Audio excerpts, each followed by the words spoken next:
ঘটনাটা জানলাম যে আসলে আমি রাত্রে 3:40-এর দিকে আমার মোবাইলে আমার মোটরসাইকেল থেকে ফোন আসতেছে। তো আমার পার্সোনাল মোটরসাইকেলটা আমার গ্যারেজে থাকে। আমার গ্যারেজে প্রায় 16 থেকে 17টা অটো থাকে আমার নিজের, মানুষেরও থাকে। তো যখন রাতে এত রাত্রে আমার গাড়ি থেকে ফোন আসতেছে তখন আমি ফোনটা জলদি ঘুম থেকে উইঠা জলদি ফোনটা কাইটা আমি গ্যারেজের ক্যামেরাগুলো চেক দিলাম। যে গ্যারেজের ক্যামেরা দেখলাম সকল ক্যামেরা অফ। তখনই আমার মনে একটু সন্দেহ হয়ে যাচ্ছে। আমার ছোট ভাই, আমার বাবা ওদেরকে ডাক দিলাম। ওদেরকে ডাইকে নিয়া মানে মূলত সন্দেহভাজন ভাবে আমি গ্যারেজের দিকে আসছিলাম। বাড়ি থেকে গ্যারেজের দূরত্ব 1 মিনিট, বেশি না। আসতেছি তখন আমার মাথায় সেন্স নেই যে আমার সাথে প্রতিহত করার মতো কিছু নিয়ে আসতে হবে। আমি এমনিতে নর্মালি আসছি। আসার পরে দেখি যে আমার গ্যারেজের পাশে একটা 3 টনের একটা পিক আপ রাখা। তো যখন আমি আসছি আইসা যখন দেখলাম, বললাম যে এখানে কে গাড়ি রাখছে। গাড়ি রাখার বলার সাথে সাথে গ্যারেজ থেকে একজন লোক দৌড় দিয়ে বের হয়েছে। বের হওয়ার সাথে সাথে যখন আমার আব্বা ওরে প্রতিহত করতেছে, ধরতে গেছে, আমার আব্বার এই পেটের এখানে আঘাত করছে।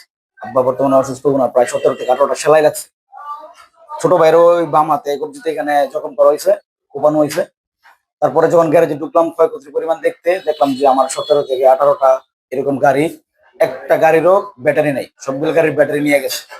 একটা গাড়িতে 4টে করে ব্যাটারি থাকে, সবগুলো গাড়ির ব্যাটারি নিয়ে গেছে। আমার গ্যারেজে যারা পাহারাদার ছিল, যারা থাকতো গ্যারেজে, ওরা ওদেরকে হাত মুখ পা বাইন্দা সবকিছু ইয়ে করে গেছে।